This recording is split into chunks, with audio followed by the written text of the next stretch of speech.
Hey y'all, come on in, come on in, come on in. Salute to everybody in the building. Salute to everybody coming in. Come on in. Welcome back to Jusme TT, y'all. It's been a minute. I missed y'all. Come on in, come on in. I'm waiting for somebody to join the panel. The StreamYard link is in the chat. Please go ahead and come on in and join when you're ready. So, y'all, this evening we're going to be talking about Kei'Mani Latigue, 14-year-old, newly turned 14-year-old out of Toledo, Ohio, who tragically lost her life. This story has hit national headlines. Some of everybody's talking about it. As you all know, I do live in Ohio. I don't live in that part of Ohio, but the tragedy did reach this side of Ohio. Yeah, and it's just a devastating story. So we're going to get into a little bit of it. I was specifically asked to talk about this story, and so I've been doing some reading, researching. I've been on social media trying to gather up information, and this story is just all over the place, you guys. I'm gonna be honest with you. It's already hard to come on here and talk about these things, especially when it comes to children. It's devastating, it's hurtful, but we're gonna do the best we can to try to fill in some of the blanks of this story. Basically, what we do know. Well, first and foremost, happy heavenly birthday to Kei'Mani. She turned 14 yesterday, and the city of Toledo did turn out for her birthday. We have a clip of all the love that was shown to her on yesterday, and we will get into that in just a minute. Let me go ahead and add you, Jennifer, to the stage. Can you hear me? Hey, Bestie. Hey, how are you this evening? I'm here. How you doing? I'm here too. Let's take a look at this clip. This is highly emotional, especially for people that are close to the story, close to the family, close to Kei'Mani herself. I saw that a lot of her classmates, teachers were leaving comments, comments of grief, and just expressing how much of a joy she was as a young lady, and her life being cut so short. Um, she didn't make it to see 14 yesterday, and that is the unfortunate thing. But we are here to honor her life this evening, and we are definitely sending many prayers and condolences to everybody affected, closely affected, by her passing. So let's take a look at all the love that was shown to Kei'Mani on yesterday in Toledo, Ohio. How old are you? 6. Let me see your hair. Turn around, even. Ooh.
So shout out to the creators of TikTok, or those creators who pieced that memorial together, the video footage of that memorial that was put together. Bess, I am hearing that they are going to demolish the abandoned house where Kei'Mani's body was found, and I think that to begin the healing process, that is probably what's best at the time. Once they gather up all the evidence that they're going to need to carry this through with the case. Let's start at the beginning. because I was in a fog and I really just came across, I was getting calls about the story, and I was told, yeah, you need to get on this. So, um, when did you first hear about um, this tragedy of Kei'Mani's passing, and did you even know that there was a missing persons report put Well, out on her? yes. When I heard about it, she was already missing going on a week. It hadn't been a week yet, or not even close to a week. It was just a couple of days. Mm-hmm. And I got wind of it off of Facebook. And that's when I started being curious about the story, and reposted her missing flyer. And then 2 days after I had posted her flyer is when they said they had found her in the abandoned building. And then that's when the story started to unravel with the grandmother, the dad, and the mom. Right. So what we do know is that they're reporting that she was last seen on March 18th around 12:30 a.m. There's still a discrepancy in the time that she actually went missing. Who, was she taken from her home? Or did she ever make it home? Because what we have learned is that her dad, Darnell Ogilvy, had her in his care at some point during that day. At least that's what the grandmother thought.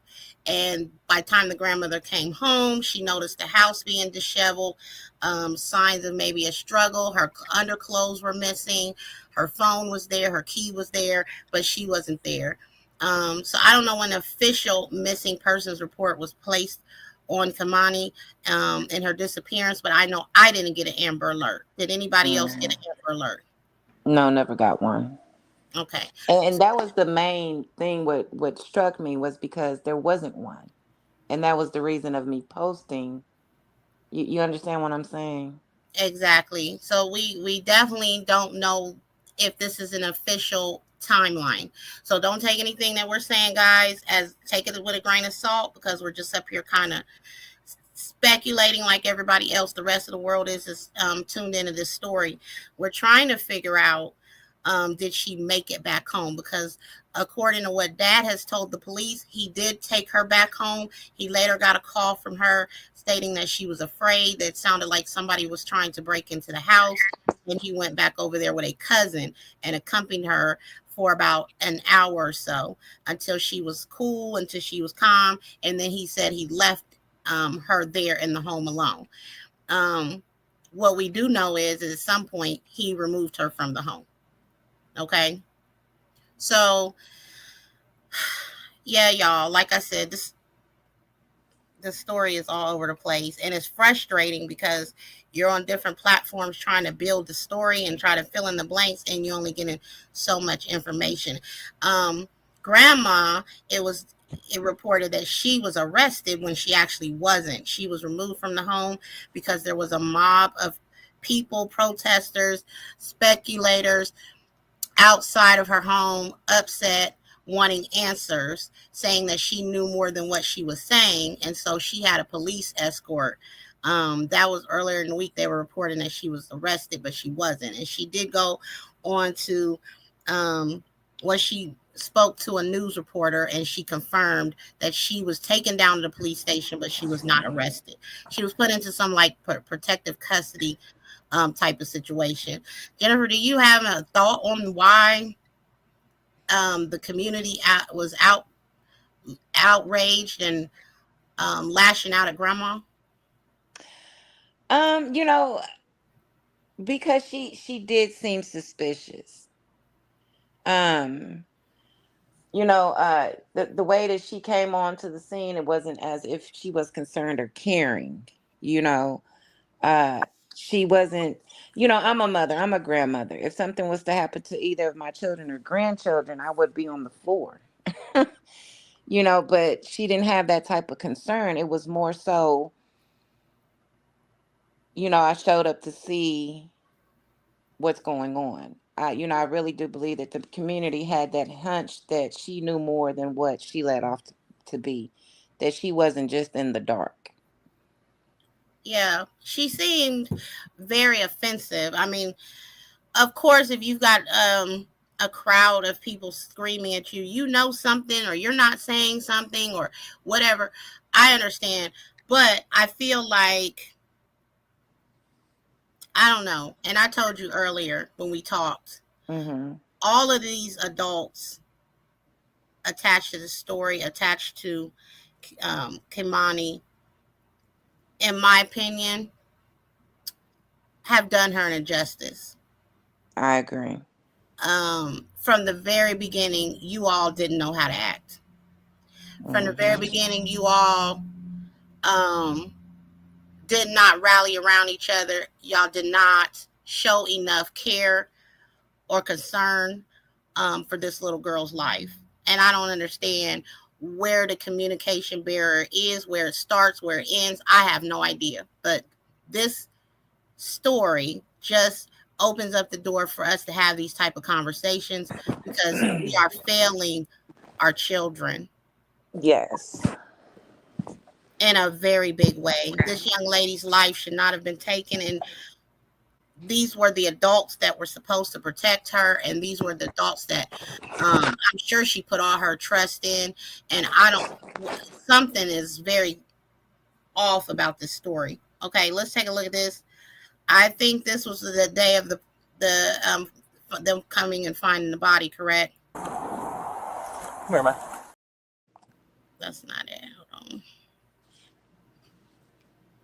Had her best interests at heart, but where is she? You did that to your own grandbaby. Own grandbaby. Nigga, where the fuck is this will be reciprocated, period. I don't give no fuck about how the fuck none of y'all feel, bitch. And I didn't have shit to do with it. Flash. I ain't stupid. Dorothy, you might not have nothing to do with it, but you know what's going on. No, the fuck I don't. No, I don't. Yes, you do, Dorothy. Thanks for passing judgment. I told you. Too much stuff going on. I told you. Not at all. Not at all. Not at all. Not at all. Not at all. Not at all. Not that motherfucking. How about the fuck we focus on her bringing her up about this motherfucker? Y'all bitches lost. Y'all bitches lost. Black the fuck out. Y'all bitches lost. You know what you did to her.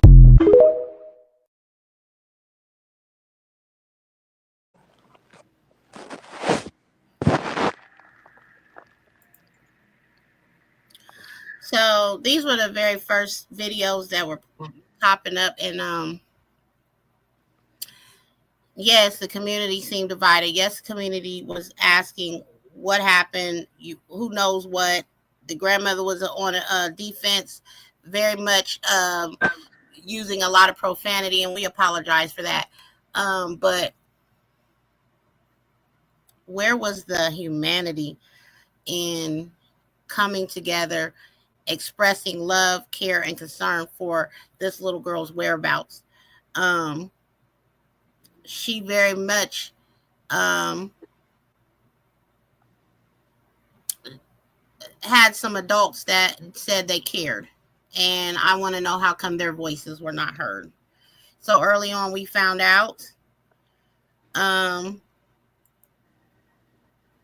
that one of her teachers went to Facebook and posted, "I am not okay. I tried so effing hard to get her removed from this environment.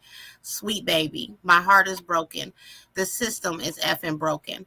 I am sick, but mostly just sad. I enjoyed being able to teach her, give her a hug every single morning. She came into school because that was all she ever wanted. Her friends tried, I tried, the school staff tried. No one listened.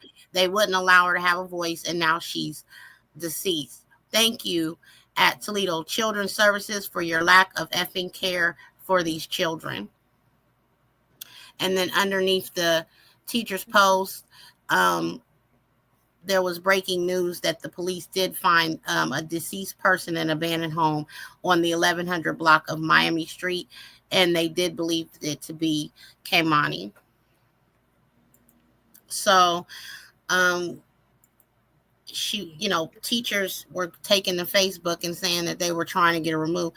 Fran, what are your thoughts on that? I think we kind of came to a conclusion a little earlier in this situation when we talked about it, that maybe she was going to school and there was, I believe that there were signs, because a child is not going to act out when there's no reason to act out. Does that make sense? Um, Right. I believe, that we all have that keen sense, that intuition, and that there were signs. There were signs of neglect that these teachers saw, that her friends saw, and I'm sure that she spoke to her friends. If not telling all, but so much.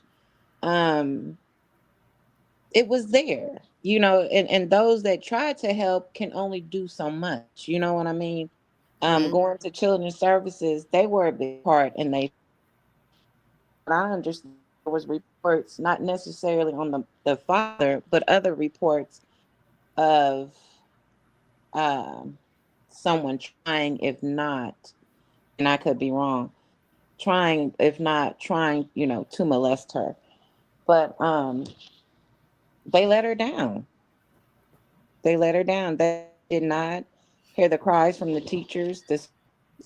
They played it off if, hey, it was nothing. It was nothing. Like it. It was nothing. It's almost like they have more heart for a lost dog than they do a child. Yep. And we're gonna continue to come back and speak on Kei'Mani's case, and there's also some other cases that we'll be speaking on directly closely related to this one. We still have Naziah's case Hmm. open. We still have Darnell, the little 5-year old from this city. Hmm. His foster mother is due to stand trial here soon. I mean, we just have to put our heads together and try to figure out how to protect these babies better. Um, so a lot of questions are being raised about dad. How long had he been able to visit her? Um, Grandma said he obviously deceived her. I read a post on TikTok earlier this morning where mom said she didn't barely know him. Um, Jennifer, you and I, we both took to Facebook. We trying to piece some clues together and try to figure out the dynamic of the relationship. And what I Right. did notice is that he didn't have very many pictures posted of Kei'Mani on his Facebook, but on his Instagram, he posted a reel and said, "This is my oldest baby girl." So, how long had dad been in the picture?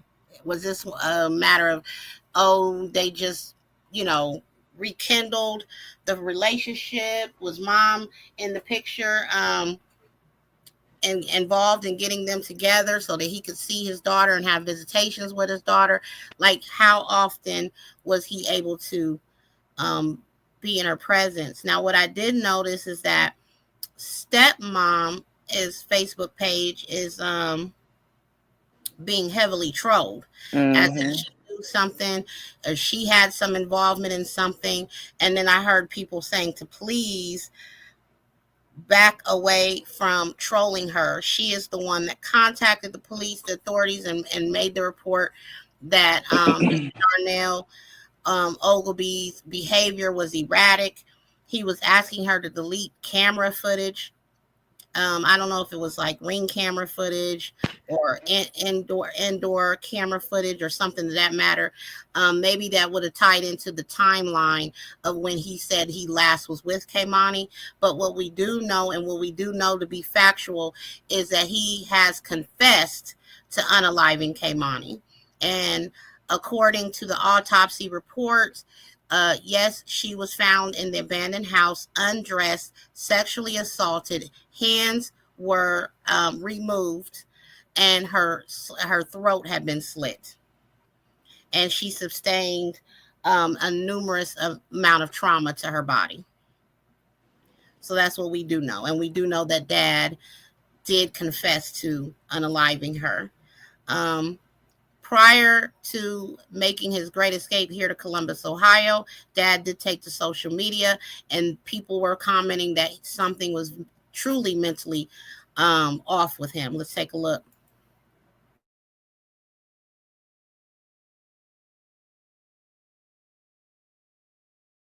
of this shit. I got a plan for me. And that's the reason why I keep going through all of this shit. Because he keep putting me through the test.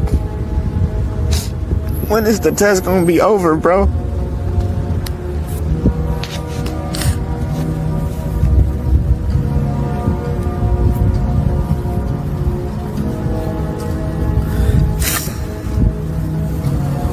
I just want it to be over with. I hate the way I think. I hate the way I see things. And all I do is sit back and try to just act like I don't see shit. Because if I do something about it, I'm going to jail. I'm the one getting in trouble.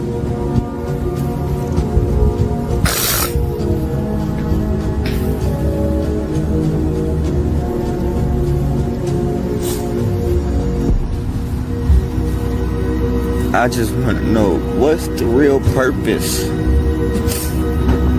for me to be here, man. God.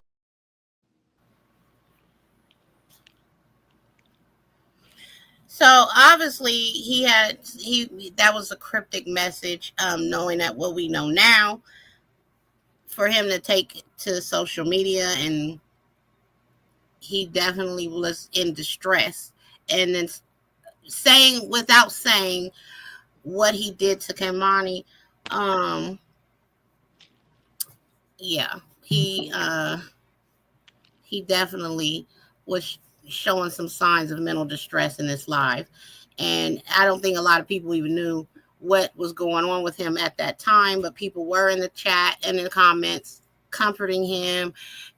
Later they went back and they said, oh, so this is what this was about, and taking back their prayers and condolences and things of that nature. Do you know if he spoke to the police during the search at any of that time? I think he did. I think there was an interview of him in the beginning when they were looking for her, if I recall, that they had spoke with the dad, because again, the grandmother stated that he was the last to be seen with her. So Correct. I do believe that the police or the news did interview him when they thought she was missing. Yeah, and so the police decided, his accounts of what took place, the timelines, all those things were conflicting, and it just wasn't adding up. And being that he was the last person to actually see her, they went ahead and put an arrest warrant out for him. Mm-hmm. So that's what we do know. Arrest warrant was put out on Dad, and then he ends up fleeing to Columbus, Ohio at some point. So let's let me do this first, because this might be a little disturbing.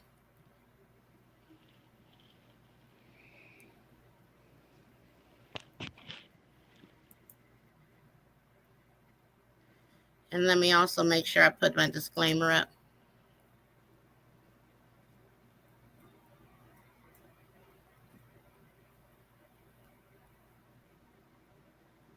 All right, let's get into it. Come here, man. Don't do it. What's your name? It's killing me. Dude, show me your fucking hands right now. Me, bro. Pull your fucking hand out of your. I swear to God, pull your. Shots fired. Shots fired. Dennis in a second. Don't fucking move. Don't move. Alright, suspect's down. All you guys are okay. Don't move. He's got 33 right there. 33 in his hand. No, it's a walkie-talkie, but there are 33s right here. Don't you move or you're going to get shot, okay? All right? Got it. Yep. That's him. Somebody get out. Somebody get on the main air. Get us a medic. I'm working on it. All right, on your belly. All right. I got cuffs. There you go. Thank you, brother. We'll get you help, okay? I just want to die, bro. No, I know, but we can't allow that. I can't. All right. I don't want to live. Get us some cruisers. Secure this scene.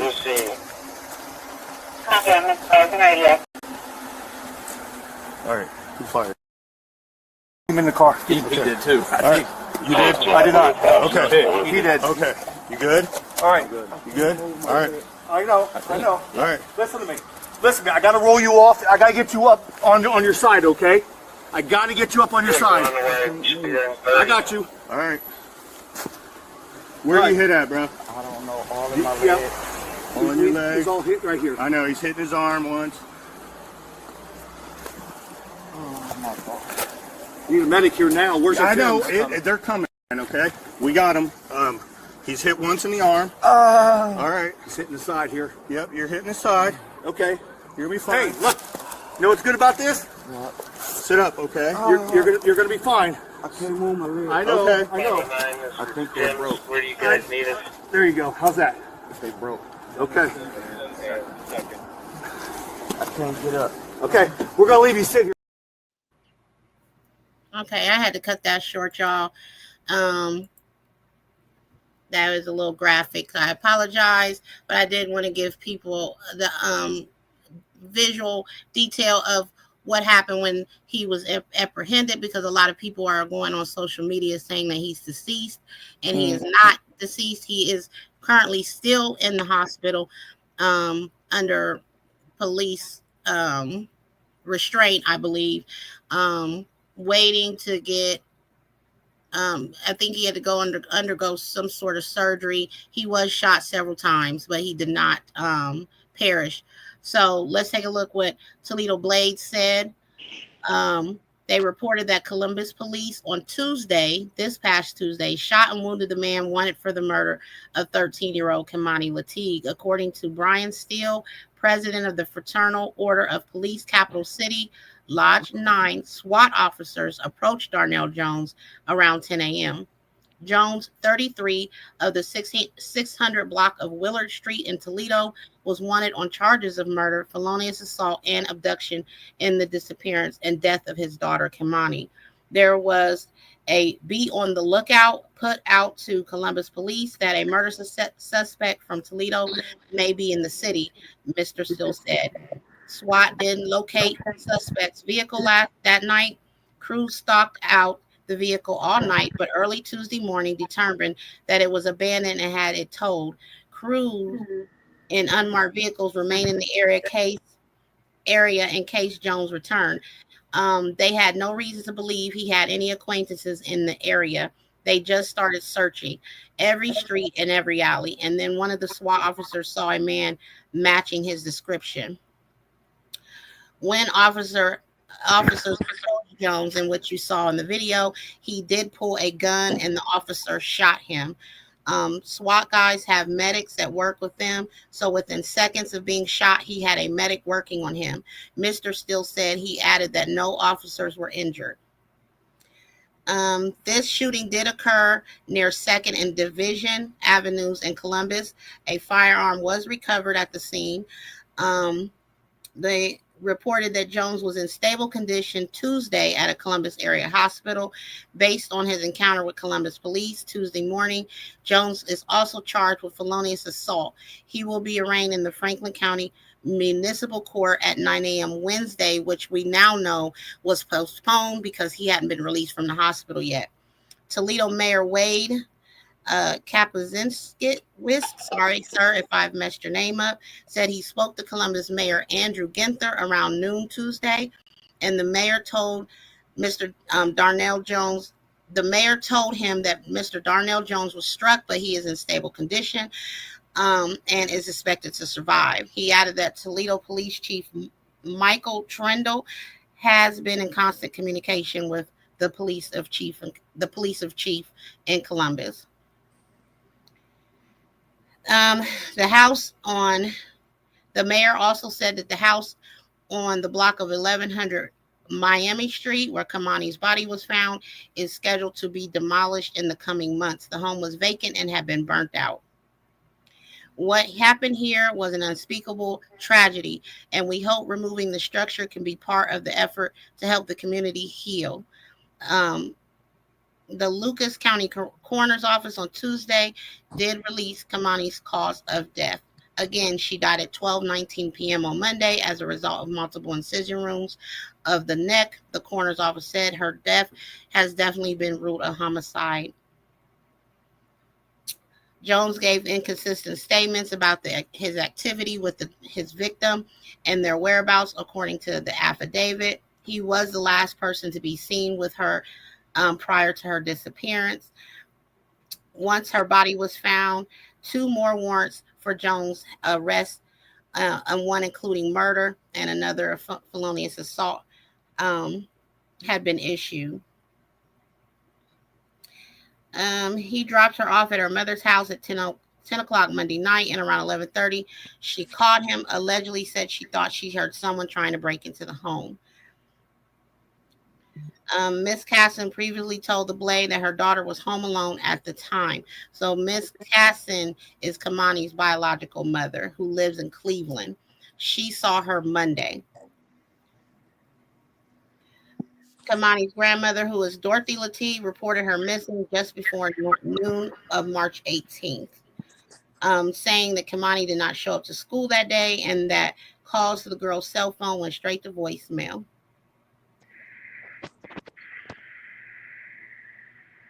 She reported to police that her granddaughter has never done anything like this, just walking away or running away, and that this behavior is out of the norm for her. The family is collecting money on funeral expenses right now. So what we do know is that the community of Toledo did come together and say they will pay for all of funeral expenses for Kei'Mani. So what I don't know, and what we're still trying to figure out, is, did Mr. Ogletree remove her from the home and unalive her, or did she get unalived in the abandoned building? We don't have the full connecting dots to the story to be able to come and tell you guys exactly what happened, the timeline rather. Fran, did you want to chime in on anything that I said concerning the report with the Toledo Blade, mom or grandmother's account of what happened? No, Trina, I told you in the beginning when I heard of the case and then started putting the dots together, because it was so many missing pieces still from that puzzle. I really think that it was staged to look good. You get what I'm saying? Mm-hmm. I don't know. I don't know. I really, I don't know. I don't know what to say at this point. I don't know. Yeah, it's a mess of a story. And I just wish there would have been somebody in place to hear the outcries of Kei'Mani, or the adults that were aware of anything out of ordinary going on in her life, coming to school with bruises or being neglected in any type of way. I do believe that the community may have known more, because they're not just going to have this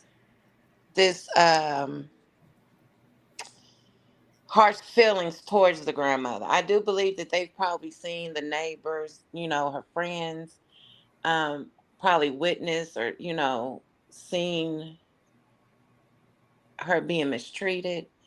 You get what I'm saying? I'm sure somebody knew something and didn't know what to do, or didn't know, if they felt like they needed to hush. But I feel like they knew more than what it was. You understand what I mean? Mm-hmm. I really do. And this is just my opinion. I don't know them. But I do believe that the grandmother knew. The grandmother definitely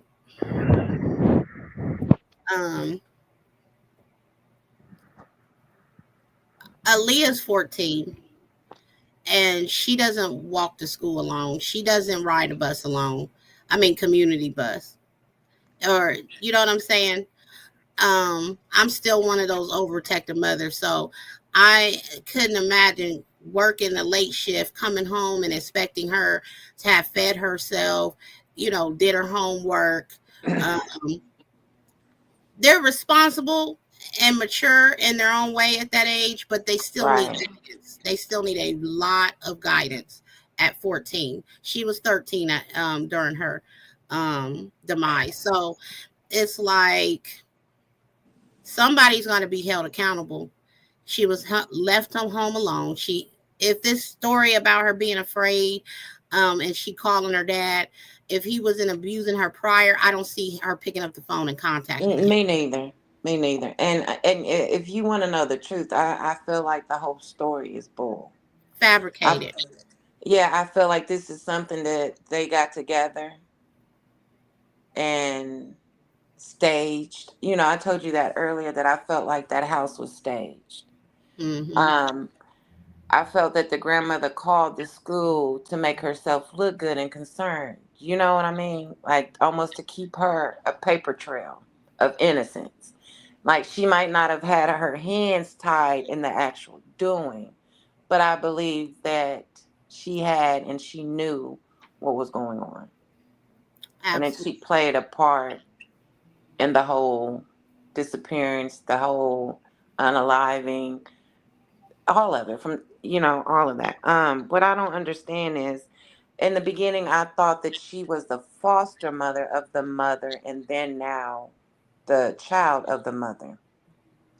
But I realized, if I'm understanding, she's the actual biological grandmother.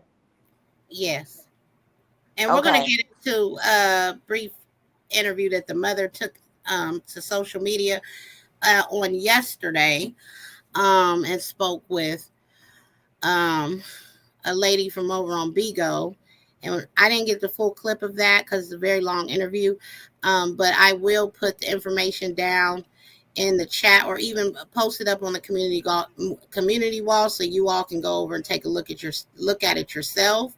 I was able to draw some very heavy conclusions based off of the mother's interview. This is not a family that knew how to communicate. This was a family that was very much divided. There are so many holes in the stories of what the mother knew, what she didn't know, what she had been exposed to when it came to her daughter, and whatever.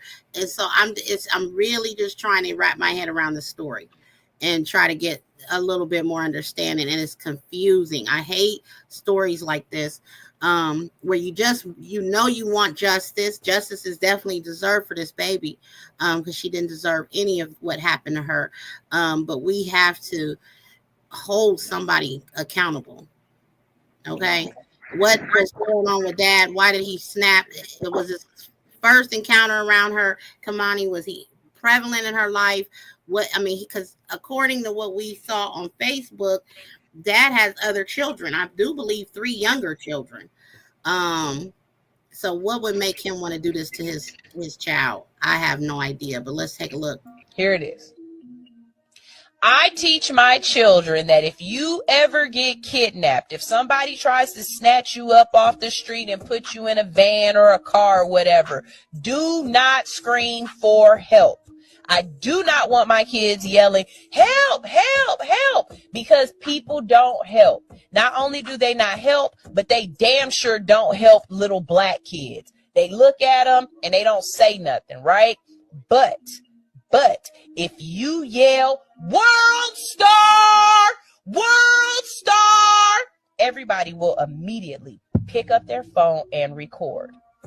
So I teach my kids, if something happens to you and you need help and you need attention, what I want you to do is, at the top of your lungs, I want you to scream every dirty, nasty, foul ass word you can think of.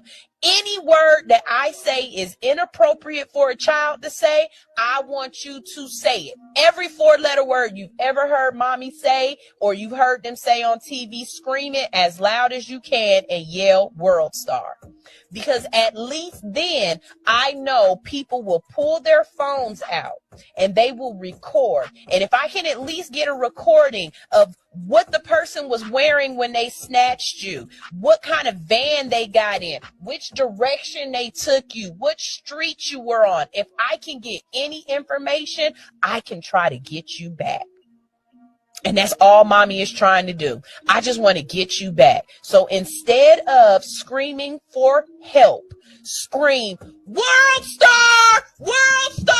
I don't know this mother! And I promise you, mommy is going to get you.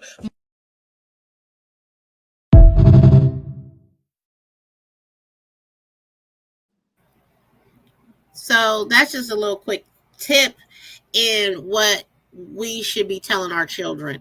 In any efforts and helping themselves in a situation where they're being snatched, abducted, kidnapped, removed from the home without their willingness, they should not yell help. They should yell something like fire, or like the lady in the video said, world star, something to bring attention to themselves, where people are going to be like, stop and look. You understand what I'm saying?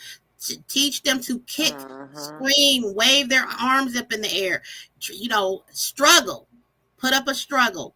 If they're bound, wiggle, try to wiggle so that their body movements are showing that they're in distress.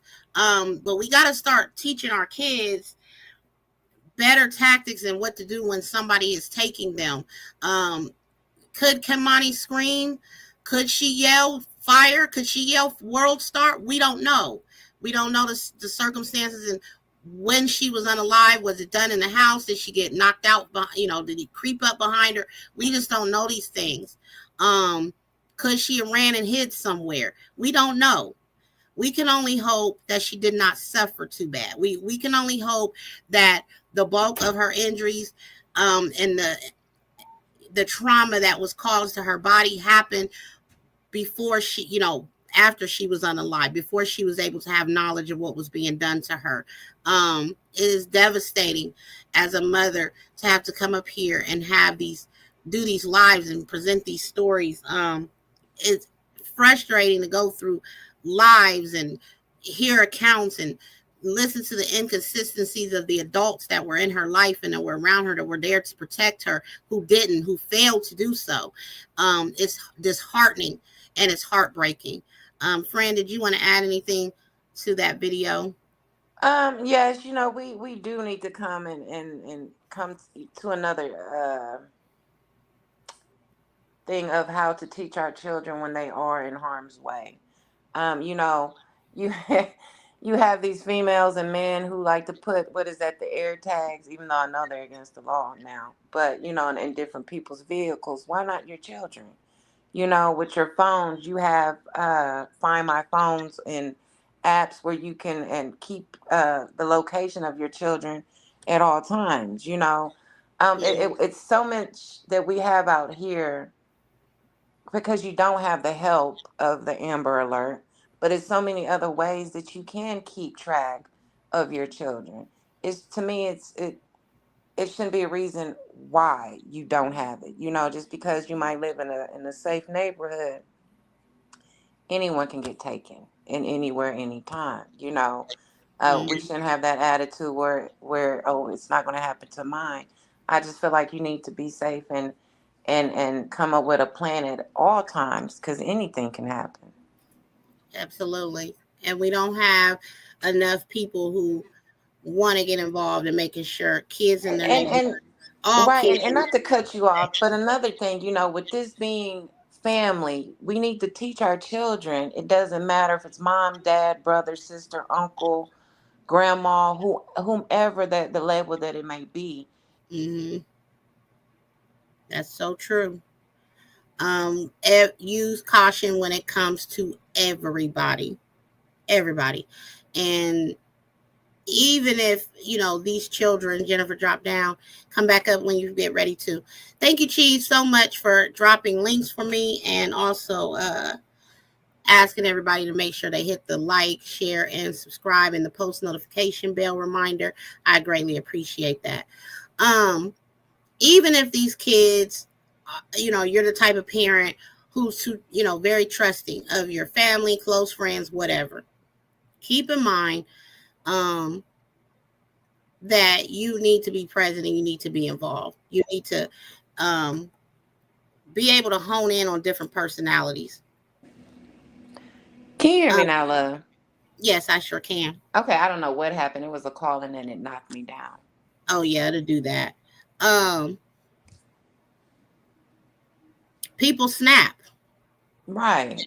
People snap, and you know, a friendly face ain't friendly. Ain't always It's friendly. not.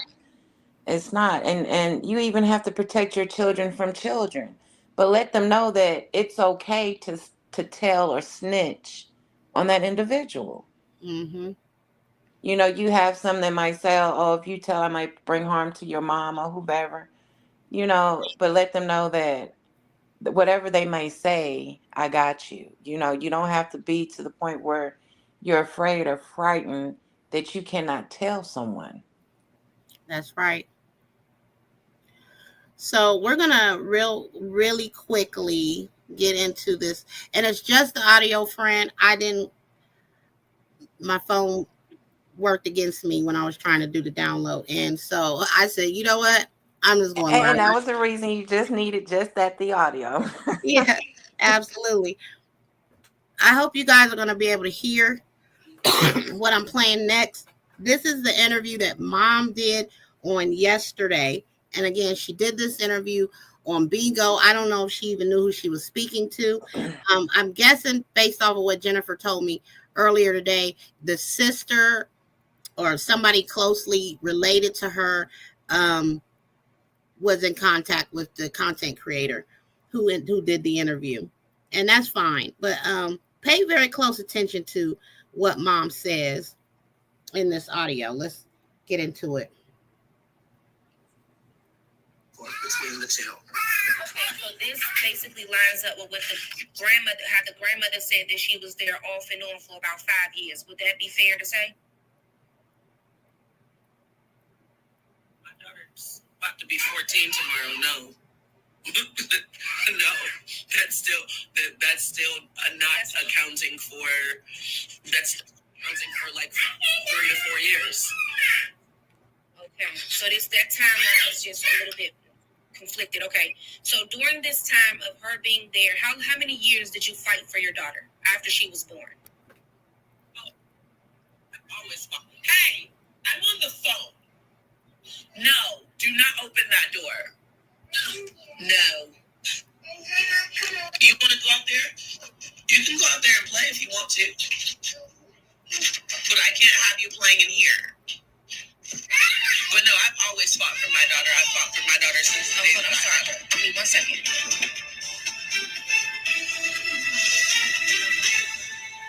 I pressed the button. I'm sorry. So say that again because I pressed my mixer. My apologies. Say that one more time for me. I said I've always been fighting for my daughter. That fight has never ended.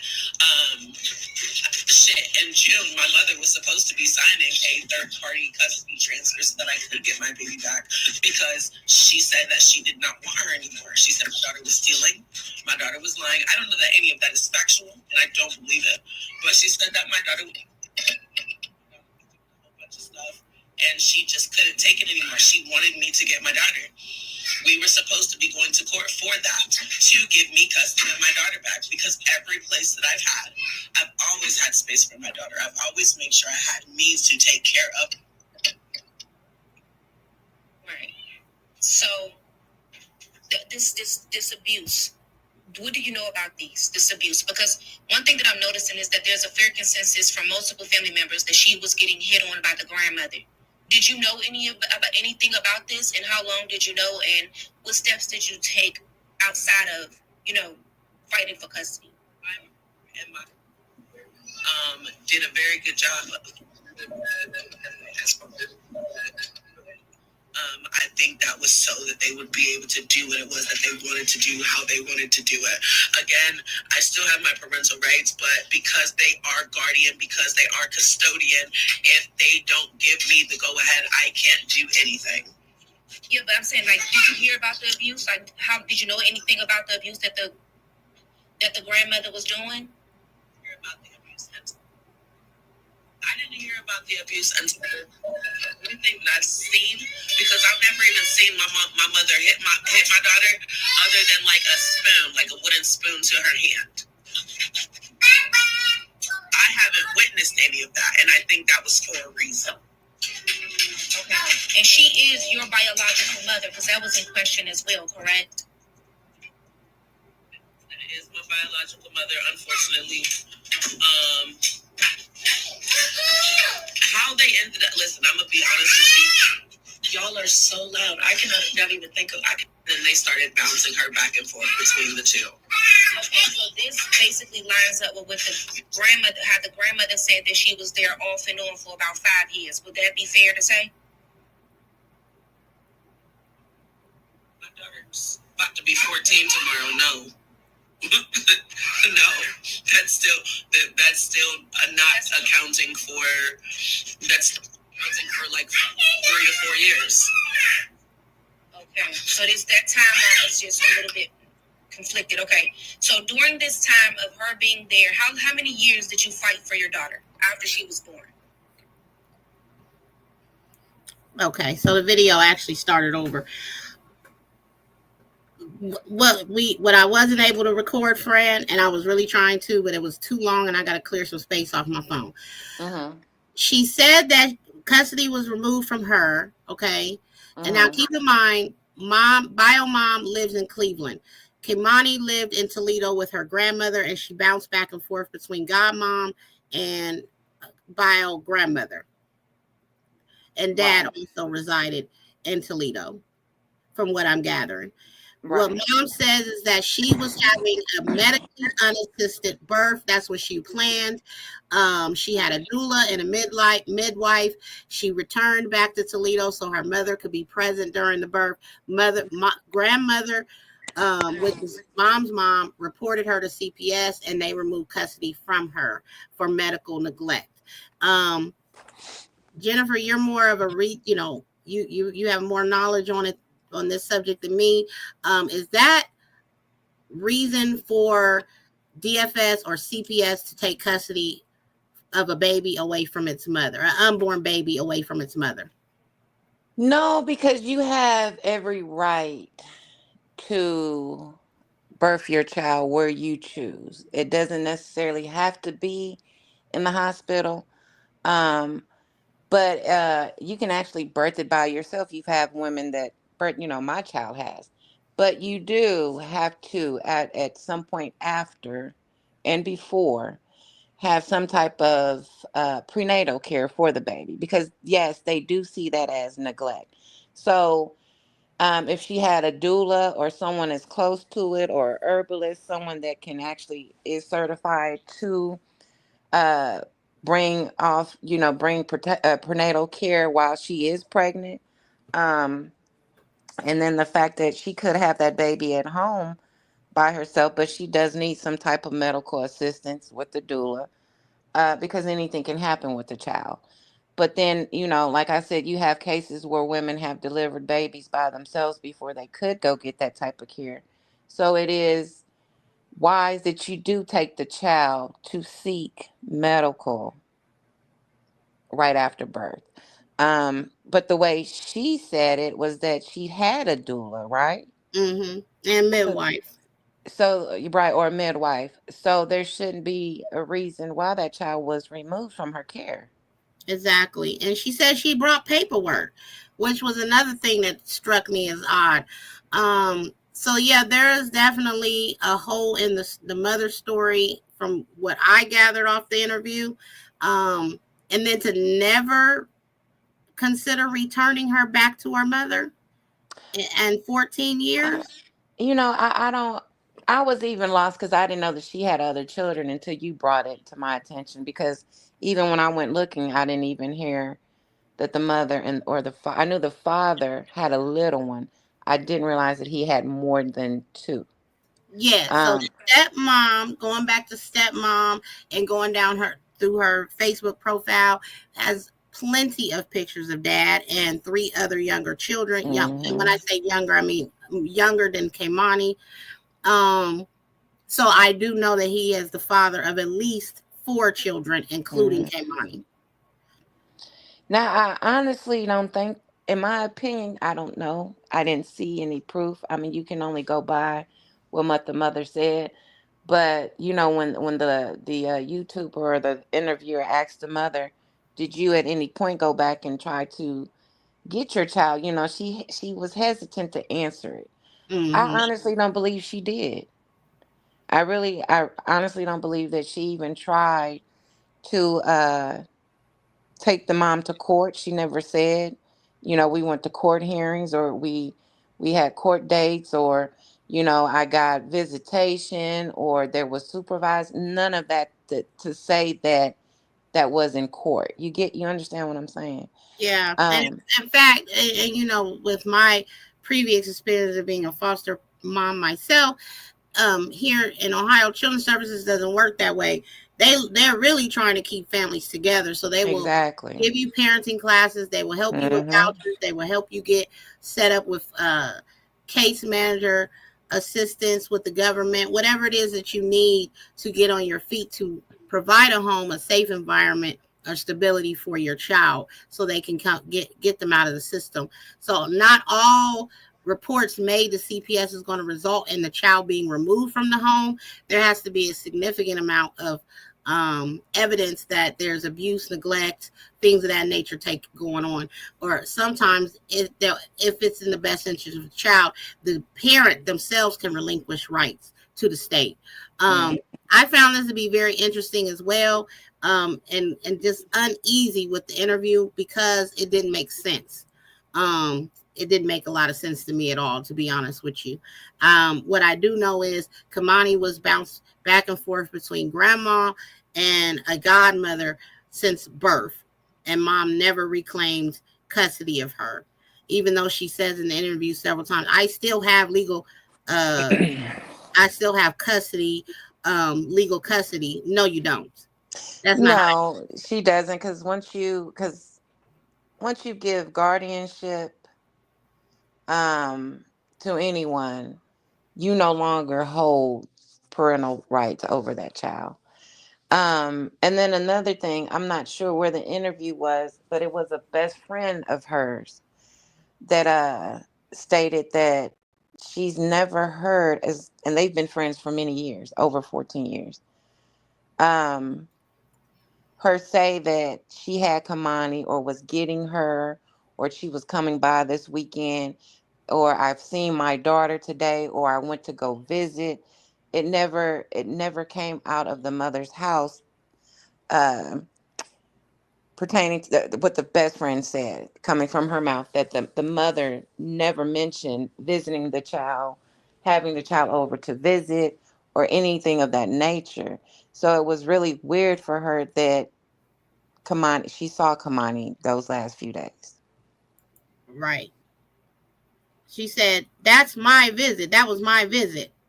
Well, how long had it been since you had a visit? I see you back there, non-watch. Let me put my banner up real quick and make sure that that's you.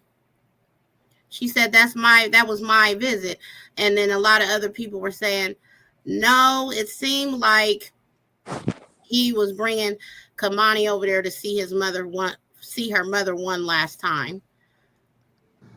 Hello, it's me. Hello, welcome to the panel, None on my watch. How you doing this evening? Hello. Mm, So, hi, I got an attitude, but go ahead. don't have attitude. Smile. It's the weekend. Yeah, but you didn't tell me you was going live or put it in the chat, but I'm okay. Oh, let me change my picture so I can be serious because this is serious. Okay, let me just point out these young ladies here in the photo with Kei'Mani are dad's younger children. So these are siblings of hers on dad's side. Okay, so I did want to make sure that y'all got a So read. those are the father's Yes. children. Oh, okay. And then I think he has a little boy with the stepmom. Okay, so stepmom had these pictures up on her Facebook. Um, and she definitely acknowledged Kei'Mani. She definitely Mm-hmm. did acknowledge her. And I told Jennifer, I said, damn, they trolling the heck out of this lady. You know, and I told her, I said, I'm probably a little guilty because I was getting ready to go in too. Like, well, where's the pictures of Kei'Mani? And then I had to go further into her photos. Right. But she is allegedly married to Mr. Darnell, and she's the one that said, what's up with you? you acting weird. He said, delete the camera footage, please. And she said, what? And so she kind of got suspicious. And then next thing she knows, she looked up and this man was telling her he was in Columbus. And she said, nah, not with this baby being unalive like that. Let me go on and call the police. So give her credit because she did the right thing. She did. Yeah. Oh, okay. I didn't know that. She turned her man, her husband, father of her children. She did turn him in. So only reason why they got the police were able to get the alert that he might have fled to Columbus is because she made that call. Mm-hmm. Okay. All right, there you see Nama watch beautiful face. Thank you. I said, let me change it because, I was trolling earlier. So I said, let me change my picture. Okay, so now I'm going to have to rewind and catch up. And I just shared you out. I wish I would have knew and reminded myself. Because you know what? I didn't even get the notification. Well, I don't get a lot of notifications for a lot of people either, and I'll be mad. I'll be like, damn, I don't get your notifications. So what you guys got to do is you got to hit the all, make sure the bell is lit up to get all the notifications. And you might even have to unsubscribe, go back and do it again if it doesn't. Sometimes that helps, but yeah, it's just a glitch in the YouTube system, I guess. How are you doing, Jennifer? Oh, yeah, I'm sorry. Go ahead. I'm good. How are you? I'm good. So, ladies, okay, so she turned him in. Okay, she's got 2 girls and a boy with him? Yes. Just imagine that. I know. That is really scary. Was really not making a lot. And I'm going to be honest with you, Nama. I appreciate you pointing this story in my direction and saying, TT, you got to get on this. But I'm frustrated. I'm really frustrated. And I did express it to Jennifer earlier. What I don't understand is how long was Dad getting visitation? What made him just, it's almost like she was a new face in his life. And I don't know. I mean, me as a mother, and I know how teenage girls are, I'm going to say he wasn't called back to that house. I think this abuse was already happening. And I don't think he would have been the last person she thought to call because she felt frightened that somebody was breaking in the house. I think she'd have called grandma first. That's what you have thought of. But when I was researching this case and everything, I noticed that there were a couple of teachers that commented about it and was saying that they had already contacted CPS. Right. So that tells me there was something going on in the house, but the father does not live in the house. It's just the grandmother. So I'm trying to understand. You know why it doesn't make sense? Because none of that happened. I don't believe any of that happened. It was a made-up story that the house being in disarray was a whole made-up story. None of it. When it don't make sense, it don't make sense. If it doesn't quack like a duck, it ain't a duck. You get what I'm saying? I didn't happen. It did not happen, and I'm gonna stick to that because. And that's my opinion, though. We don't have proof of it, but none of it happened. She was not at home by herself. She was not afraid. She did not reach out to Dad. She did not reach out to grandmother because that was all staged. Yeah, because the stove was on, not on my watch. And the grandmother was like, well, it's only me, her, and the 2 dogs. So who turned the stove on? Right.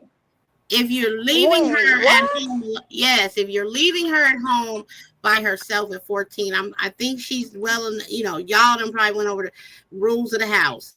You know what I'm saying? If you're leaving her there overnight alone, she's not playing with the stove. Alone?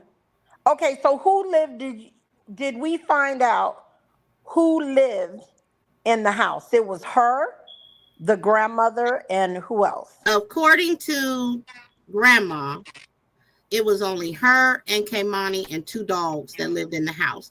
According to mom, she was told by her biological father that her her half brother's father had just recently got out of prison and he was living in the home. And so when the lady over on Bigo that was doing the interview asked mom, well, wasn't he listed as a pedophile? Wasn't he in there for, sexual assault related charges? She said no, he went to jail over 50 cents and a slice of pizza. What? Yes. So, did you just say 50 cents and a slice of pizza? 50 cents and a slice of pizza, assaulting somebody over 50 cents and a slice of pizza. And I told Jennifer, I'm about done with these melanated folks, okay? Because, I don't want to report that. That's crazy. Oh, wow. What is up with the lies? What are y'all trying to cover up? And see, the mayor of Toledo had already said he got his eye on y'all because as a family, y'all knew more than what y'all saying. And y'all knew that this little girl was being abused. It sounded like the other case. Yes, of the very other much. little girl. Absolutely. So, yes, this is what the problem is. Wow. So Interesting. the questions that we need to raise is when teachers at the school are raising awareness based on abuse and neglect, why is the CPS listening to the teachers? The teachers are with those kids at 8 to 10 hours throughout the day. They're going to make sure that they're paying attention to how they're coming to school dressed. Are they being fed or acting too hungry? Are they showing up in class with bruises? Is their behavior suddenly changing? And they said that Kei'Mani had behavior problems. She wasn't in no IEP classes. She wasn't in no behavior school. And she wasn't taking no behavior classes. The teachers are that she was a very bright and friendly young lady and was a joy to have in their classroom. Well, we're going to have to dig into the birth mother's background. It's just my people didn't have enough time to get it done with everything happening with the Mo3 case and everything. But absolutely, because that doesn't even sound right. Now, what you did share with me, Brian Steele out of Toledo, attached to the SWAT, said that this is one of the most horrific cases he's ever heard of. This is a 14-year-old who was murdered, raped, and her hands cut off and her throat almost cut off.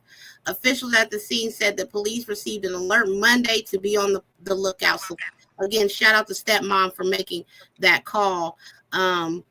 The community's outraged, as they should be. We're outraged just the fact that we have to come over here and talk about it, and we don't even have all of the connecting dots. The pieces of the puzzles are not fitting together.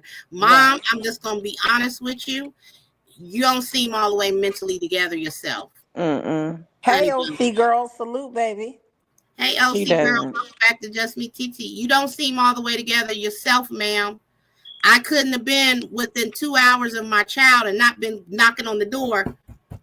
What's up with my baby? I heard you got a pedophile living here. I'm kicking doors in over mine. Well, the grandmother wasn't too far from mental neither. Okay. Yeah, I mean, they all came from the same pot. Yeah, y'all outside pointing a finger at each other, doing all the screaming and yelling and hollering, and this baby is in an abandoned, burnt up structure and then lost her life at the hands of her own father. What's going on with that? She said, she told them that wasn't her dad. I'm hearing that was having a relationship. The dad and grandmother? The dad and the grandmother. And you know what?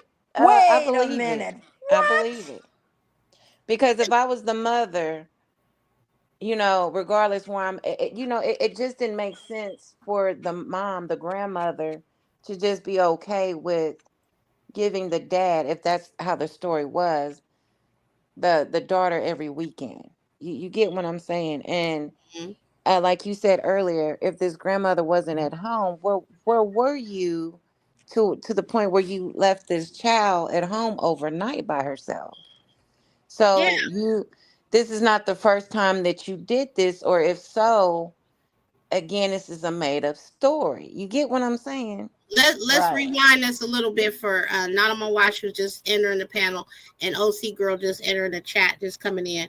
And again, thank you both, beautiful ladies, for being here this evening. We are being told that Kei'Mani grandmother whooped her over the hands with a wooden spoon. This is what mom said during her interview over on the Bigo the other day.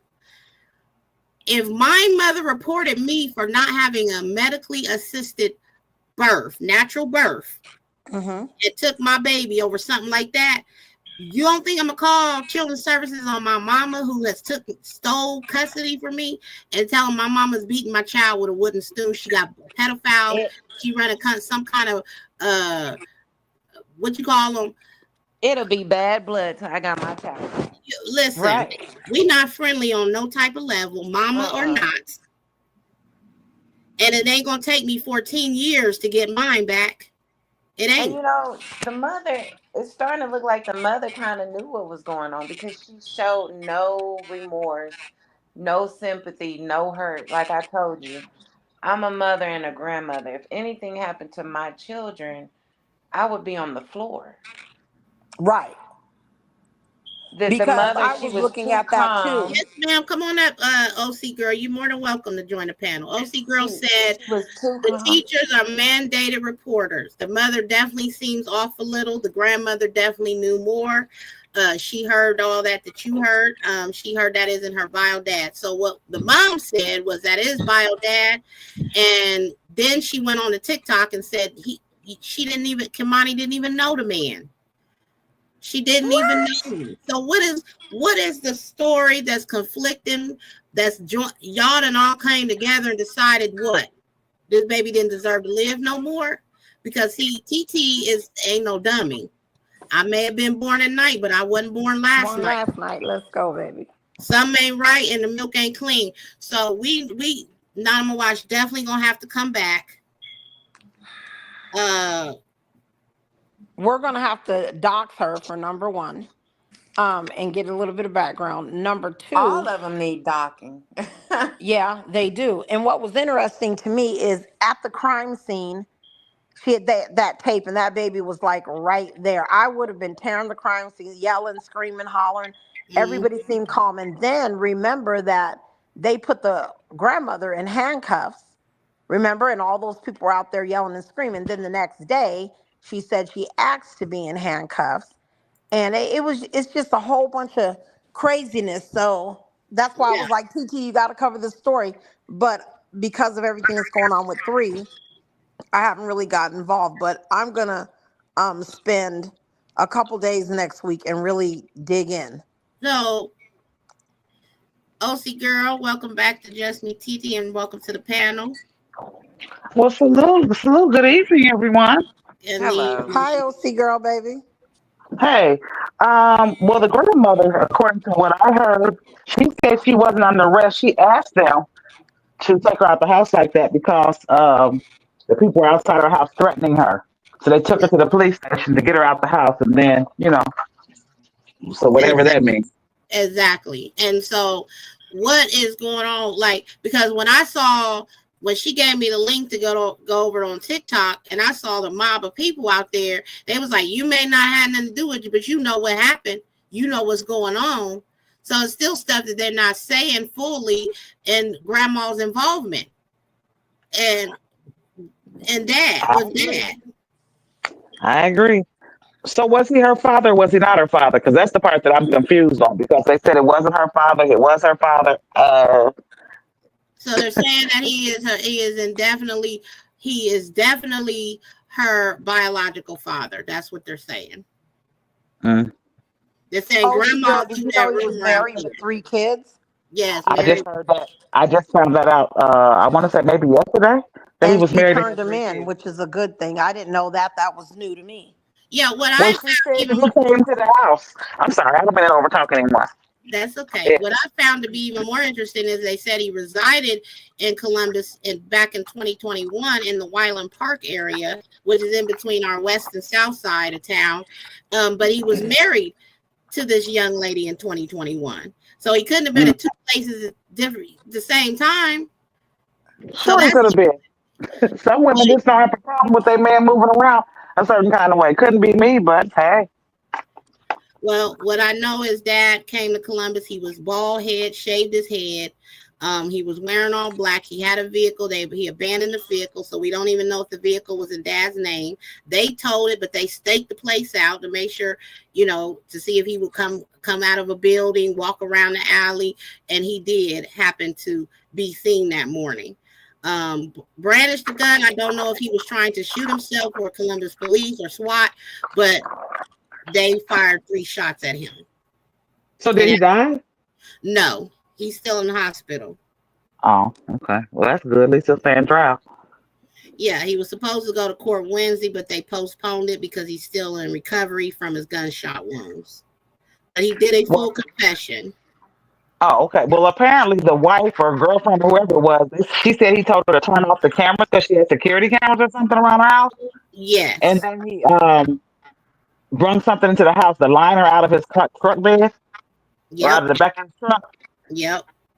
I wonder why you would bring that kind of evidence to your house. That's weird to me. It sounded like he was trying to cover up that timeline of when he actually last was with Kei'Mani. I don't think he returned her home. In my opinion, I don't think he ever took her home. Oh, he didn't take her home from where? I mean, how could he take her home? They found her in an abandoned, burnt out building.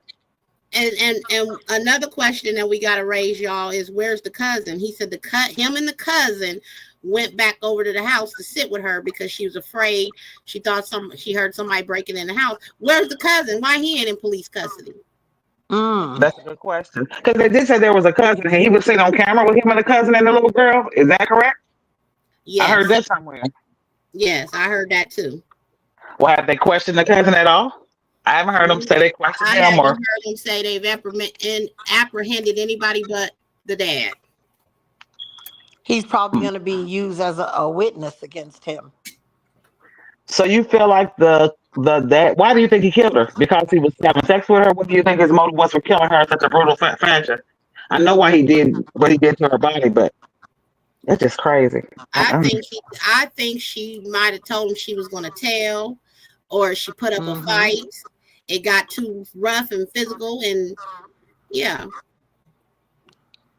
But it was brutal. It was just It was extremely brutal because if you go and look at his last live, he looked like he had either a mental breakdown or have some type of schizophrenia or like something. He would be like, hey, and then it'll be like, oh, crying. Yeah. So it looked like he had some type of mental issue to me. And I'd like to dig in and see if he was number one on some type of medications maybe, or if he already had mental issues prior to that, because that's just not something that, like, okay, we know that people, they, are pedos and everything, but the slicing of the neck and the of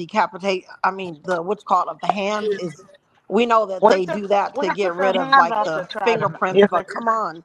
I think he removed the hands because either there was too much physical evidence underneath the fingernails, as if she fought back, or he removed the hands so she wouldn't be identified, and he tried to remove her head so she wouldn't be identified as well.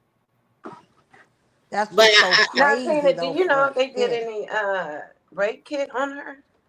She was definitely sexually assaulted. And what I found real interesting is grandma was in the, amongst all her cussing and hollering and yelling at the people out there in the mall.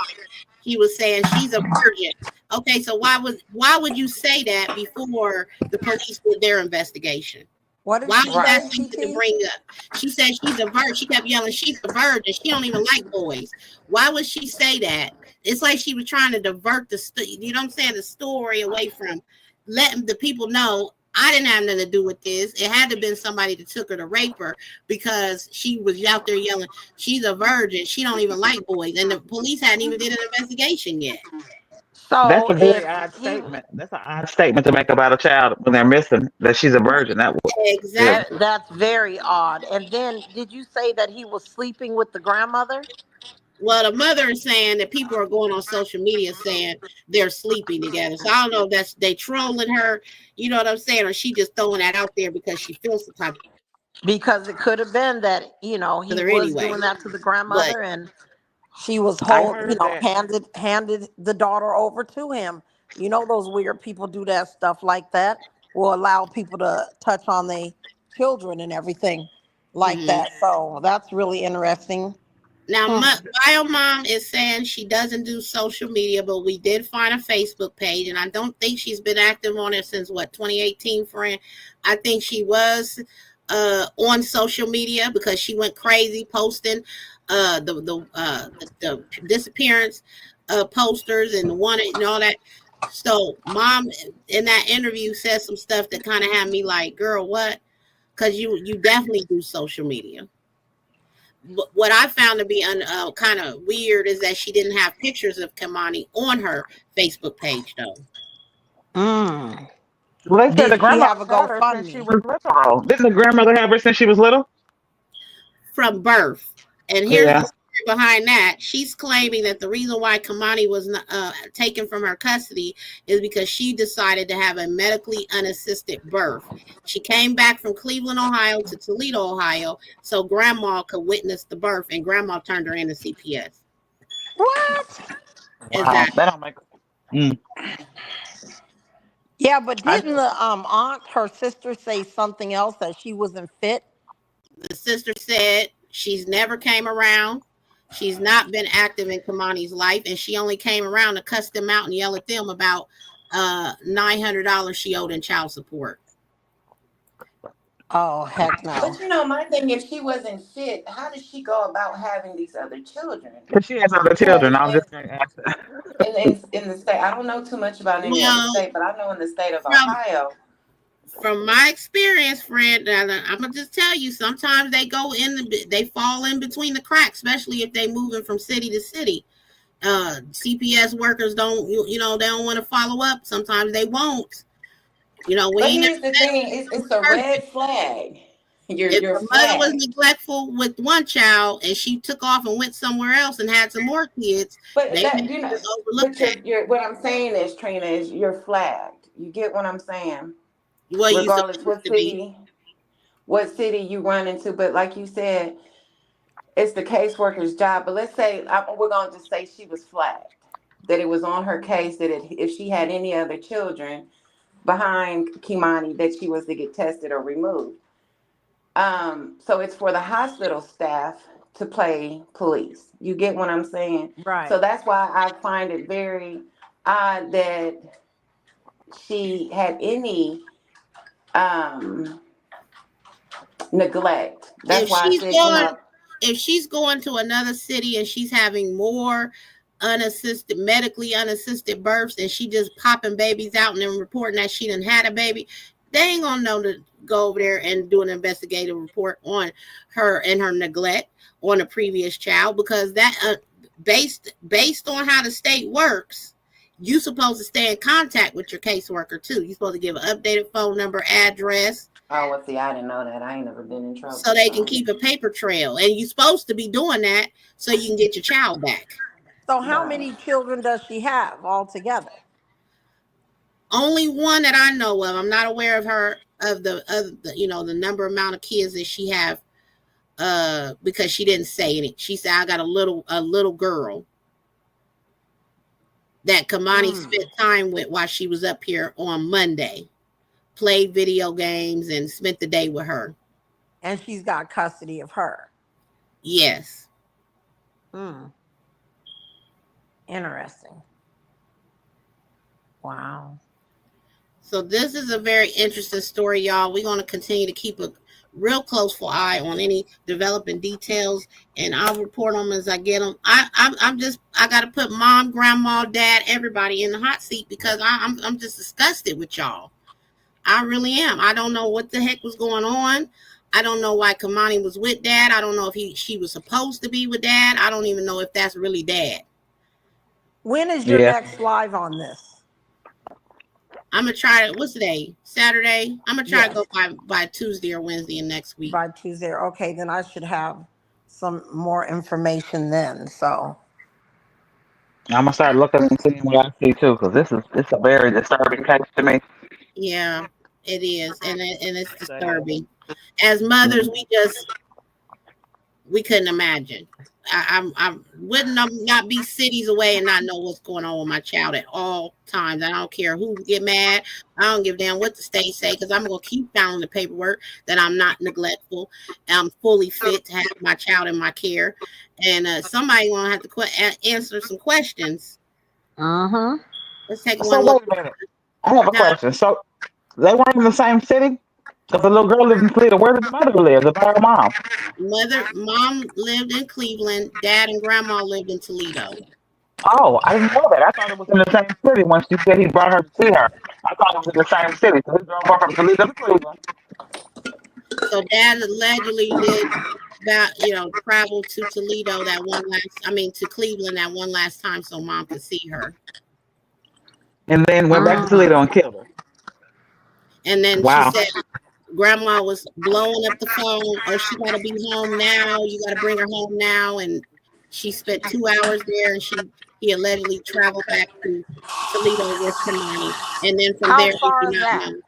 That's about a 3-hour drive. Yeah, Yeah, it's about that's 3 why it didn't hours. make any sense. Yeah, well, It's about it's all 20. in a row here. Like it's Columbus, Cleveland, Toledo. It's all in a one Yeah, they're line. in a row. Mm-hmm. It's not like it was a 30-minute drive. You get what Right. I'm Right. Right. saying? So Yeah, if that any At does all. sound weird. taking place in between dad taking her from Toledo to Cleveland, who else was with dad when he did that traveling there and back? But see, again, who's to say that it was bad? You get what I'm saying? These is all stories that they're telling, and I don't find none of them true. I find them all to be BS. Not credible. It could be not. It could be. We might find out his grandma. They saying it's dad, but who? I mean, well, he did run away and do all these weird things. So I don't know. Yeah. But they said he confessed. They said he confessed. Correct? He did make a very it was a cryptic statement to me in that video I played earlier, where he was saying I'm the one to be one to say something, but then I'll be the one to go to jail. So he's trying to say something, but we just can't Right. He said, dissect what it I is he's can't. saying. Why is it that I see what I see and know what I know? Because if I was to act out or do something, I'll be the one to go to jail. Right. And then when the police told him, drop your gun, take your hand out of your pocket, he kept saying, just kill me. Just kill me. And the police said, it ain't never that bad. And he said, it's bad. So Oh, damn. So we got to dissect through what dad was thinking. And I know it's hard when somebody's going through a mental breakdown, like Nana Watch said. Mental health crisis, a person that's in a mental health crisis is real, y'all. But Yes, it at is. some point, that's what we do know.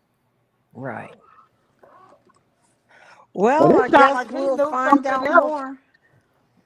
But that statement makes me think that he knew something else, or he was with the person and the person did something to it. Yes, That exactly. story doesn't sound like so much of Really? a confession it doesn't sound like so much of a confession to me as it sounds like he had knowledge of what happened and he just won't tell. But he would have go to jail either way. So But I really believe that the grandmother, she played a has big something to part. do.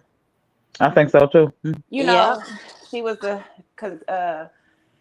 sole guardianship of this child, and it doesn't make sense. It surely doesn't. It I doesn't. think the cousin is involved as well. I don't really think so. Not on my watch. I just You think they know? leave him in there. Yeah, he was just with him. So he was on the camera with the kid, and does it show that he left or they departed? Did they say anything about when the last time he seen her? Or This is what we don't know. We do know stepmom turned him into the police as far as where his whereabouts was and gave a description of what their conversation was as far as him deleting the video footage. What we don't know is what's on that video footage. Police hasn't released any details of that as of yet, so they may still be reviewing that. But again, what we do know is she lost her life. She ended up found in the abandoned house, and we need to connect the dots of where she was prior to leaving. after leaving Cleveland with Bio Mom and making her way back to Toledo? Did she actually go home? Did they go in Grandma's house, ramshack some stuff? Did Grandma come home and ramshack the house and fabricate the story? It's a lot. Because I heard that her underwear and her pajamas were found on the floor or something. Yes. Did you hear that? Phone And here's and the her thing, keys. though, Beth. If she claimed, to me, it was too much.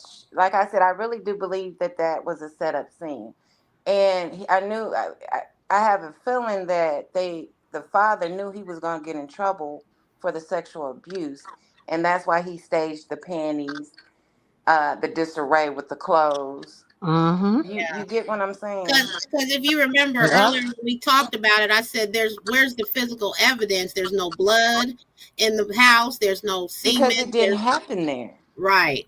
Absolutely. And so I said it was staged because ain't no physical evidence that an assault took place at Grandma's house. So basically what it seems like is he did what he did, then made up the lie, say that somebody was trying to break in because he had already knew what he did, and staged the whole thing as if somebody broke in, sexually assaulted her and kidnapped her. So that's basically what it sounds like. Yes. Yep. 1 second, y'all. Let's take a look at this real quick. Y'all, so he confessed to everything. Here it is. She was just a joy to be around. A community in mourning. It's just so sad. Kei'Mani Latigue murdered, allegedly at the hands of her father. This case is one of the most horrific cases I ever heard. I've lived here all my life, and I've never seen anything like this. Now the push for justice and answers. Feels like it could have been preventable. On Action News Now, a look at what we know so far and the unanswered questions that remain. 1, 2, 3. Kei'Mani!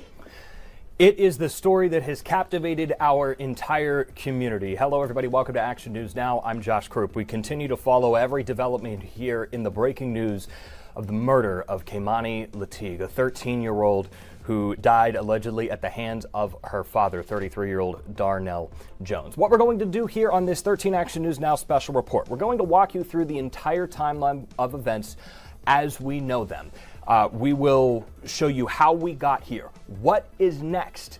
There are a lot of people demanding answers in our community, including from Toledo City Council. You heard from Council President Carrie Hartman there, who said this may have been preventable. We will discuss that in more detail. You will also hear previously unbroadcast sound, including from Darnell Jones, the father of Kei'Mani Latigue.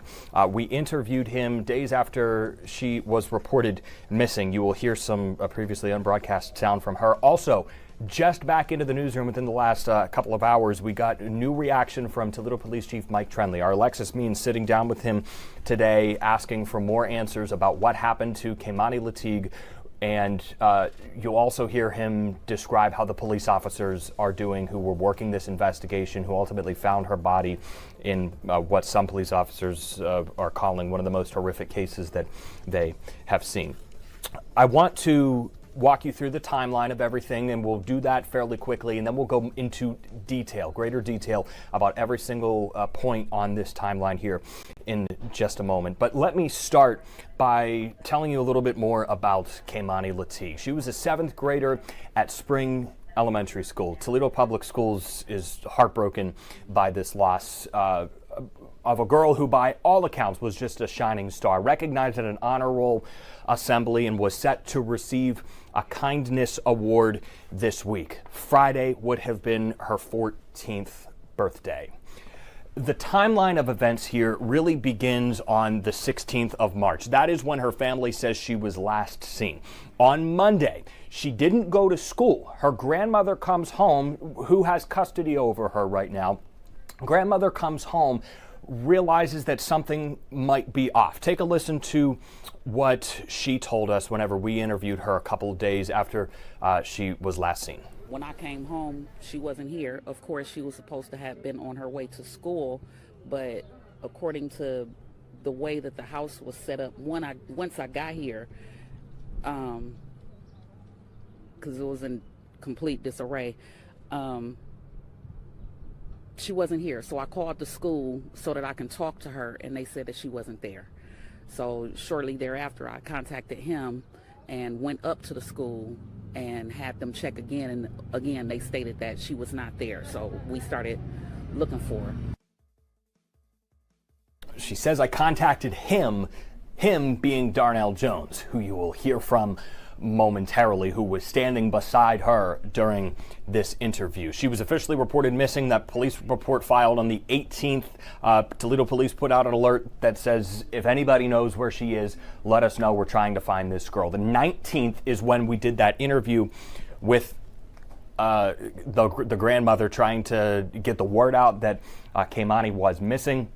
The 21st of March, on Friday, a search party was put together. People came from far and wide to try and comb through North Toledo to figure out where she might be. She was initially reported missing from Elm and Bronson, and a search party organized by various community members looking around North Toledo, trying to pass out more flyers, get the word out about her being missing. Her mother was also at this. We will hear from her later as well.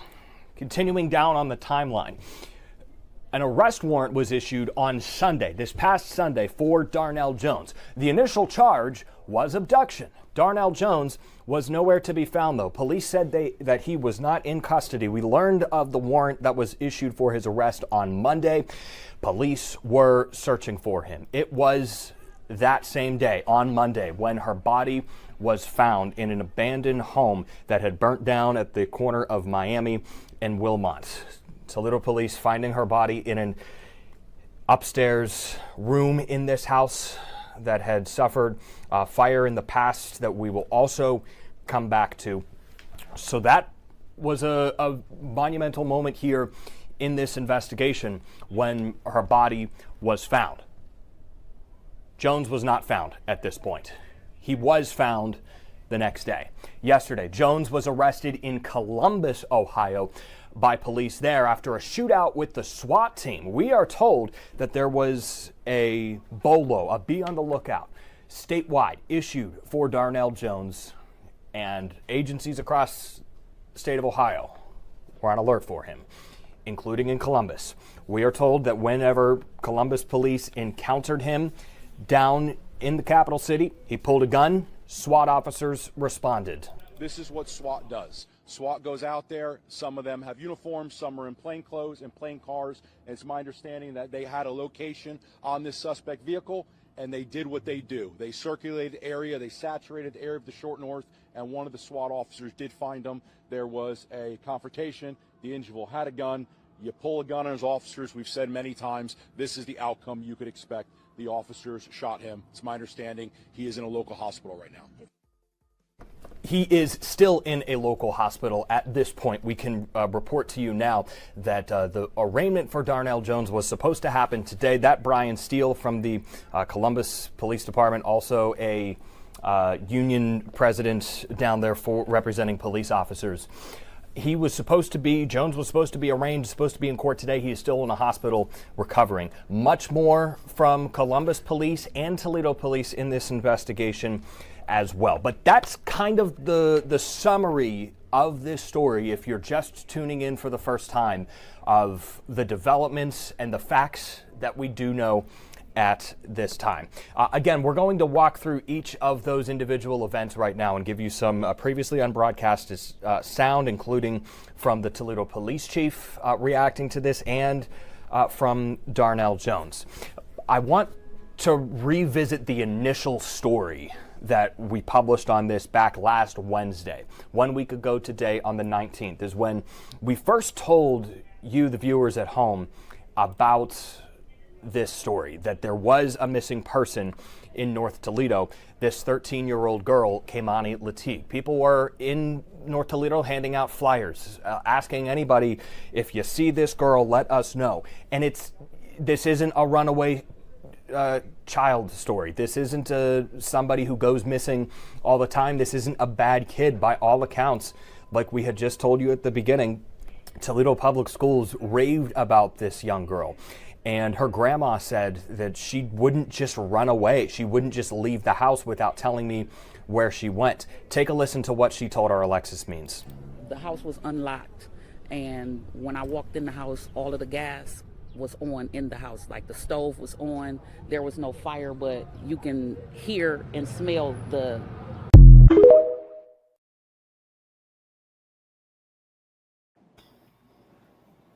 Okay, y'all. So thank y'all so much for patiently listening in to that news report. That is just to give a brief timeline. We still are trying to fill in blanks over here, and I know it's frustrating when you try to do that and you getting all different type of stories from different people. So what we do know is that Dad has been apprehended here in Columbus. He's still in the hospital recovering from gunshot wounds he received from SWAT, and he will have his day in court. I don't know if he's going to obtain a lawyer, speak to the openly or publicly about what happened, or if he'll be given an opportunity to do that. But Mom is doing interviews. Grandma did that first set of interviews when social media said that she was arrested, and she actually wasn't. After what you all heard OC Girl say, she did that for her own protection because there was a mob of people saying she knew more than what she was saying, and they wanted answers, and she did that for her own protection. From what we do know now, Kei'Mani was brutally assaulted, raped, hands cut off, throat slit or damn near chopped off, and that was recovered through her autopsy report. Okay, so did any of you ladies want to speak on this last video that I played? That was just to, again, give a timeline so people get an understanding of how long she had been reported missing. They were out searching for her, and then from the time her body was recovered and from the time Dad was apprehended here in Columbus. No, that basically summed everything up for me, and I can go from there. All right. And me as well. I have a question. How did they know to go to that house to find her? Were they just searching in the area? Yeah, they were just all throughout North Toledo. I believe they were just searching all buildings, all dwellings, anywhere they thought a body might be, or where she, or maybe even been hiding. I think at that point they were still thinking that maybe she had just went somewhere and was hiding or something. But that's a high crime area. About crime area out there in Toledo, so I could only imagine why they would have searched there. Wow.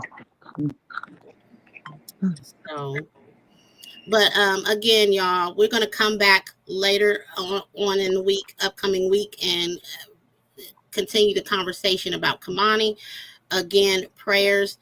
Many prayers and condolences to everyone that's affected by her story. She made national headlines. There's a lot of people tuning in, a lot of content creators wanting to know, just like we are, what happened. We want answers. We need the answers. And in the meantime, please keep in mind that as a parent, you have to do your due diligence in teaching them safety tips when it comes to somebody grabbing them or trying to take them. You have to teach them how to protect themselves when they're not in your presence, because you can't be with them 24/7.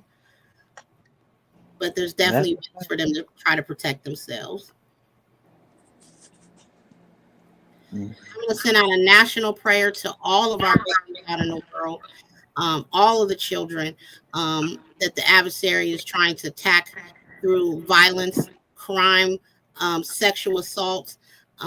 We're just advocates of kids over here, y'all, and it's just, again, I hate doing these stories. I really do, because I'm a mom. My daughter's 14. Kei'Mani just turned 14 Friday. This could be my child. This could be Jennifer's child, OC Girl's child, Not On My Watch's child. So we definitely need to come together and try to figure out to do something different. We got to do something different for these babies.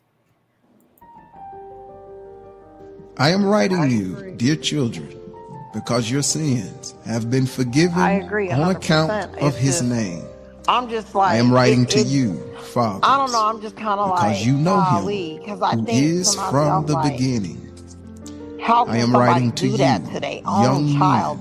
And knowing because you how, have like, I overcome think the about evil fathers one. protect their daughters more I than write to anything. you, dear You children, know, because you know the you Father. try to protect your I kid write from the to you, outside fathers, world and from because other you know people, him but for who is you to from the be the one beginning. that's supposed to be the I write protector to you, and turn around young and be the men, abuser is because weird to you me. are strong, and the word of God lives in you, and you have overcome the evil one. That was it. Hello, y'all here? Father, in the precious and Yeah. powerful Can you name hear of me? Jesus, Oh Yeah, yeah. we're I here. We're come just before your listening to this throne quick by prayer. grace to Okay. enforce the authority that you have given me through faith. Father, I plead your blood over my children. I declare the word of God over their life that is in Psalms 139. For you formed my children's inward parts. You knitted them together in the womb. I praise you, for they are fearfully and wonderfully made. Wonderful are the works of your hands. My soul knows it very well. For my children's frame was not hidden from you when they were being made in secret, intricately woven in the depths of the earth. Your eyes saw their unformed substance. In your book were written, every one of them, the days that were formed for them.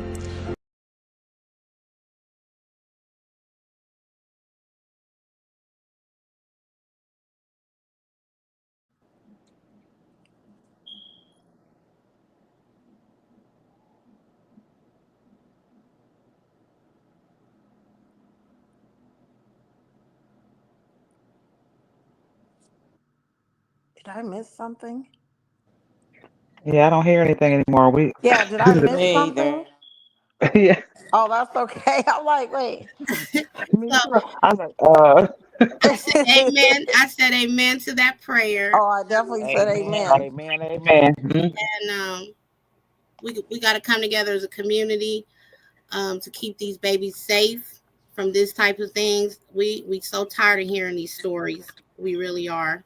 Um, if you don't want your children, if it's too overwhelming for you to be a parent, give them to somebody that's going to take care of them, fully take care of them.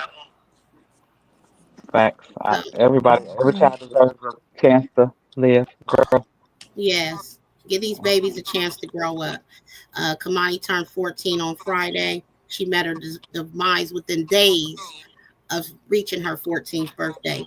So the family and friends of closely affected by this, we're going to continue to come over and cover the story. Now I'm going to watch OC Girl. And Jennifer, thank you so much for doing your research on the story as well. I greatly appreciate that. And we Thank need, you, love. Great You're welcome. live. I I'm gonna will have be to go back. back and finish watching Yes, a little thank bit. you, Trina. Okay, and thank you, and TT and Jennifer and OC girl. I'll be talking to you guys Yes, yes. later Thank you on. all, ladies. Love you, bestie. love you I will too. I definitely love be all back. you ladies. And yeah, You I'll be too. posting on my community wall any new if there's any new updates. I'm sure these ladies will make sure I get them. But if there's any new updates before I go on get on the next live, I'll put it on my community wall. Y'all just make sure that y'all keep an eye out on that.